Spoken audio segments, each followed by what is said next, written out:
the self is not consciousness. Self and consciousness are not the same. The self can be formed and be constructed within consciousness. The self is a model of who you experience yourself to be.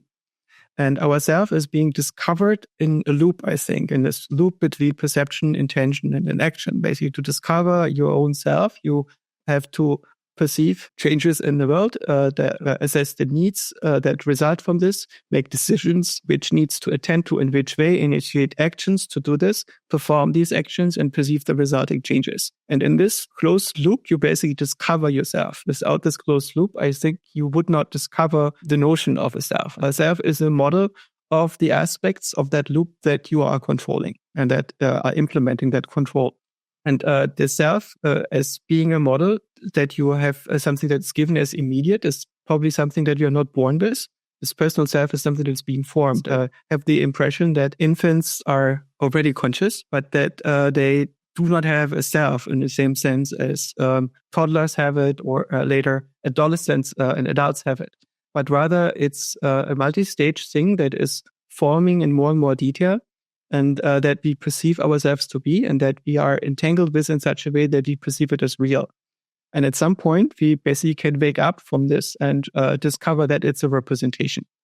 And when we discover it's a representation, the self becomes deconstructed. It becomes not real. And so in the sense, the self is sort of a midwit phenomenon where you could say that the infant doesn't have a personal self. And the enlightened sage realizes that there is no first-person perspective that is intrinsically given, whereas the intermediate stage represents the first-person perspective as something that must be irreducible and ineffable, and the subjectivity is somehow fundamental. And this is also probably an aspect of the hard problem. I like this meme. Thanks. So the self is a model of what you experience yourself to be, and the selves can be destroyed or displaced, which is called depersonalization.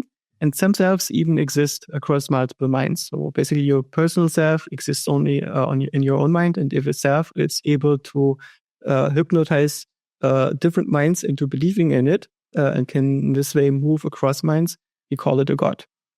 A god is technically just a multi-mind self. Gods are exactly as real or unreal as personal selves in this perspective. So the architecture of self would look like this. You have the mind, which is your general representational layer or protocol. And in this, you have a space of ideas. And you have a world model that is tuned to your sensory data to explain them in real time. And this is basically this division that Descartes makes between res extensa, the stuff in space, the world model, and res cogitans, the space of ideas. And they are not substances in physics or outside of physics, but they are representations within the same mind. And an aspect of the world model is the self. And the self is a representation of who you are in the world and where you're positioned in it and how you relate to it. And an aspect of the self is the representation within the self, which contain a model of the present and the awareness of that present, and access to a protocol of past present. And there's also this reflexive notion that you are aware of this awareness. And using the protocol of the self, you can access past versions of yourself and past versions of your ideas and past versions of the world model. And you can have states in which you tune out perception. And in these states in which you meditate or dream, you are just reduced to yourself and your ideas. And you can also have states in which you tune out the self and there is no self and you only have the world and ideas. And the self is not there, or you have a third-person perspective or just a shadow of the self. You can also have a minimal phenomenal self in which you are only aware of that there is attention, and the attention is its own object. It's a state that you can reach in deep meditation.